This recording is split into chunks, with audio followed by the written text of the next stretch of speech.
She came back she wants to hear the story. So people tell me I should tell the story, and I will try to tell it. It'll take a little while, but I'll tell you how it started. We moved out to Oregon about 10 years ago, and in that time, before that time, my father, then my grandfather, then my uncle died. 2006, 4, and 7, 2, something like that. 2, 4, 6. And I was left with no family. My mother died when I was young. And I had a stepmother. And all these people died young. My grandfather was old, though. He lived in Buffalo, New York. I'm from Batavia, New York. That's a little town between Buffalo and Rochester. I also grew up in Florida. Half the time I spent summers down there, and I went to school down there before my mother died. My mother died when I was 10. She was raised up north. Her mother took her up north to be raised up north because they're Creek, and because she was getting out of my grandmother grew up in sharecropping cotton with her family, and they moved down to a CCC camp, Pahokee, in Florida to pick citrus because the cotton, they couldn't pick cotton anymore. They had the cotton gins, and just there was no sharecropping. You owed everything. So that's a little bit of background about that. But all my people were passed, and I worked at the prison then. And when I was at the prison, there was a lot of stuff going on work-wise.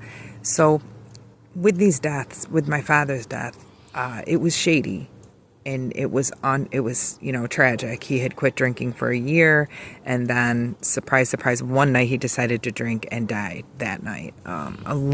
It took him a long time. I was in Buffalo at a play, and I couldn't get back in time. There was a blizzard came up over February 12th, and it came up over Lake Erie and blew in. So anyway, I was working at the prison, and Attica prison at the time was real hot. There was a lot going on. So forgive me when these stories seem that I wasn't paying attention, because I was to the best of my ability, but I was also going through a divorce with a family that were Masonically connected, and just, a lot of stuff. They had a lot of stuff going on their own, and it was just a mess. So to save my daughter, I divorced him, but I stayed nearby because my divorce decree by my uncles, it was his ex-brother-in-law, he was my lawyer, and I got $50 a week, and I had to carry the insurance through Attica prison.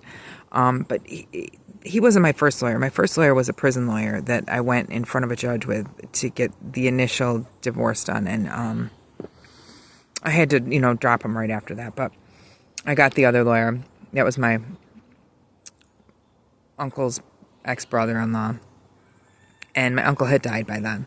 So, or maybe around that time. I can't tell you exactly for sure. It's irrelevant to the story. So in this time, my daughter graduates, and I moved to Oregon with my husband. And we set up our life here, and I start getting reached out to by these cousins in New York for a DNA test, for stories about a box of pictures, that I had this box of pictures my grandfather had for me. And he had told me I was raised to read a lot of things specifically for our family. They were Horses. They raced cars, but they were writers, and I'm a Larkin, and there's a lot of things in Batavia written up. I posted a lot about that, but I'm not going to get into it a huge bit here. That's a lot. But anyway, this family was making a deal with the town for probably land around the railroad, and a lot of places they even dumped stuff, I think. I don't even know. It was just gross, because the reason I found out was because this bad funeral director lost my uncle's body. It was supposed to be buried in a certain place at the Bath VA in Bath, New York. It's a veterans place where my uncle lived and worked. He had gotten treatment there. He was friends with priests. My uncle was friends with a lot of priests. He went from abbey to abbey. He worked at Leavenworth for the government, as well as took treatment at Leavenworth. He wasn't in prison there. He just happened to live in Kansas City. My uncle lived in Kansas City. I lived with him after high school for a while when I graduated, and then I moved to Florida again to be with my family. So I buried him, I thought. And these cousins asked from Florida were coming up. And lo and behold, this funeral director in Batavia, New York got in trouble for not having buried the the bodies where they were supposed to be. They found mummies, and it was disgusting. It was terrible. I don't want to get into his name or anything, but it is now the Batavia Town Hall, I think, in Batavia, New York. That was, if you look up who owned that previously, I'm not going to get into the ins and outs of it because it's irrelevant, and we're in a different time, and I knew that. I wanted to help veterans and so that their families wouldn't be screwed over if something happened with the funeral director when they died. My uncle was a United States Air Force, and I've never found his body. I've never gotten his ashes. The girl, the wife, just it was horrible. There's on change.org. You can look up Damia Cahoon and go ahead and see what comes up for that. So, moving right along. I ended up researching a lot in that time because they had this big event, a parade, and in the town of Batavia, in the city of Batavia, for my great-grandfather was the first chief of police in Batavia, New York. His name was Anthony Horsch. I post a lot about the Horsch family, and he had the girls, the Horsch sisters. Those are the girls that wrote for the Catholic press their whole life. A book on Joseph. My aunt Aggie wrote a lot of books. She did 30 years. She worked for the Catholic press on the stories of the Holy Family. I went to Mount Angel Abbey to copy her works and stuff. I'd like to still do a show about their works because they were vast. They taught school, girls' school, public school, Catholic school. They wrote for St. Anthony. My grandmother, Cahoon, wrote for St. Anthony's Messenger for 25 years. She wrote recipes and advice column in there. The other ones my Aunt Aggie wrote the story of Ruth, the story of Esther, the story of Joseph, the King of Egypt. She wrote all that. So I've been researching that. And in these researches, I also have a grandma Spafford. And Horatio Spafford is my grandfather. He wrote the first Gazetteer of New York. He wrote the Pocket Canal Guide, because this is a reset. And that's why I talk about the Buffalo Exposition. A lot of it comes out of that area. And we're in those same times now. And I think what I've learned can help people in such a way because these families were quite written about. And I recall things that I learned, and I've also learned so much more now that I've looked back on it with time away from the situation, 10 years out of there, and the way that the world is changing now with the reset going to basically fully automated things. Larkin Soap Company. Look at Kitty's. She's sleeping on it. Look at, she's like, oh, you're such a bore. Oh, let me see it, honey. Oh, she's working. You're such a good girl. Had this Larkin plan, factory to family. And you can also look at the Roycroft Inn in East Aurora, the Chautauqua Institute of Art. A lot of it was started here. And it's a rewards program. It goes on a lot. I'm not going to get into the whole thing of it. You can screenshot this and what it was. And then I'll just quickly float through here. Now, Sean, my husband, got me. He ordered me these things. I never had any of this. We had it in our house as a little girl. It tripped me out seeing this. Everything that they have, dental cream, toothpaste, violet ammonia, bath powder, big with borax. You name it, they had it. And it seems to me, like Sean said, kind of a warehouse of everything. And I wonder if the reset, other people had businesses and they just bought them out, or they just went worldwide, because they were in the Pan American Exposition big. My father was a furniture refinisher. He refinished Millard Fillmore's table. It's in the Holland Land Office. That's another thing. It's in with the Holland Land Office. Western New York the town I was in was created by it's run by the people that were the Holland Land Company, and they did the Louisiana Purchase and everything. There was a fire. They lost my family's records. My family was here hundreds of years before this was a country. Not the specific branch of the. I'm not showing you the branches of that, but this is some of the stuff they sold. They had everything. Soap, cash with order, the bride. And it was for women, too. These are all their buildings on the back. It was for women that needed work, and they would get sent the box of soaps, and then they could put, let's say 40 pounds of it.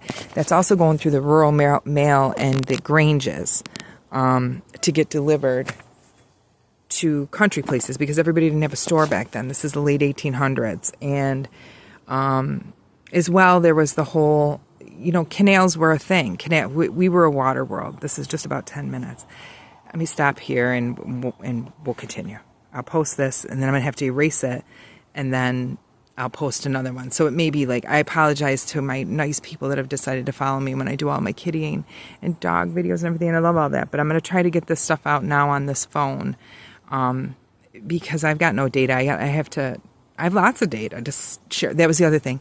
There's a post. Horatio Spafford's talked about data collection when he was doing the Gazetteer of New York, the firmament, that our country would be the sun of the firmament.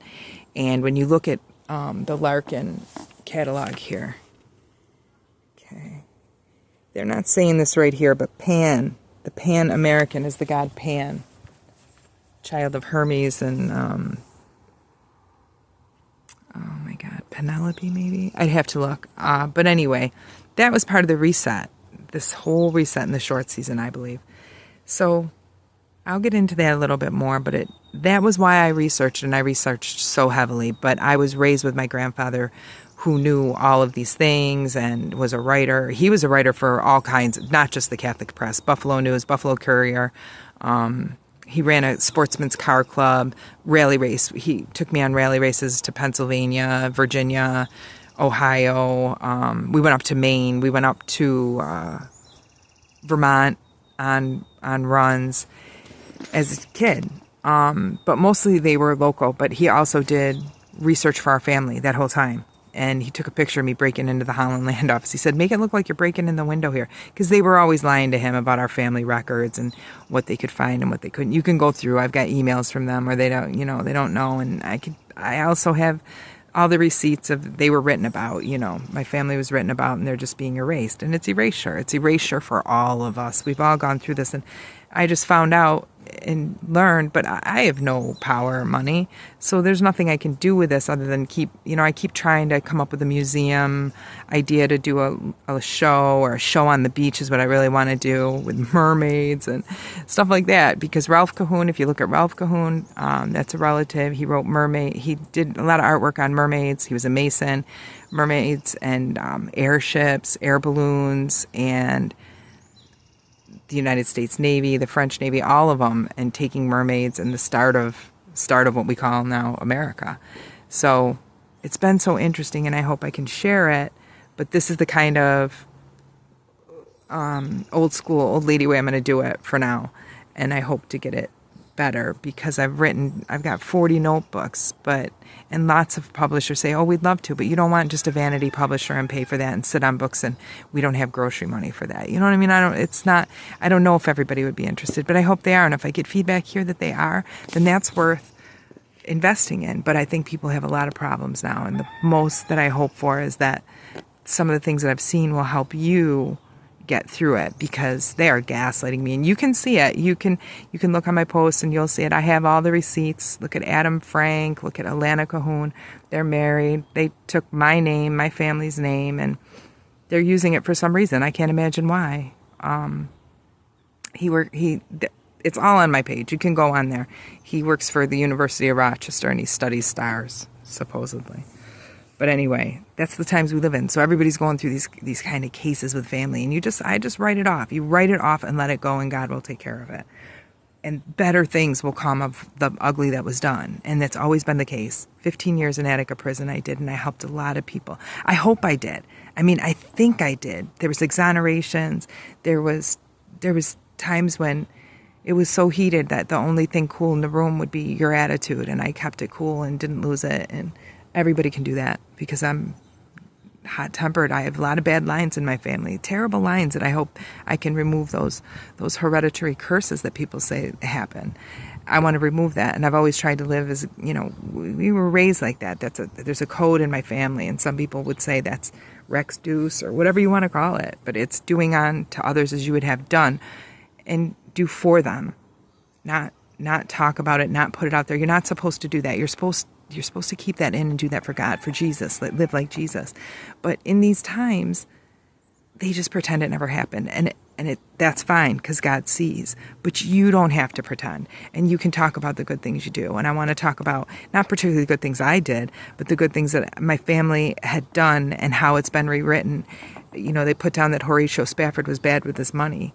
They never paid him. The Bessemer iron ore process is something he invented, and they sat on it for 30 years and didn't use it. So this is super long, 15 now, over 15 minutes. I'll stop it here, put it up. That'll take a little while. And if I still feel like talking and the neighbors aren't out and I'm not aggravating anybody too much, I'll tell a little more.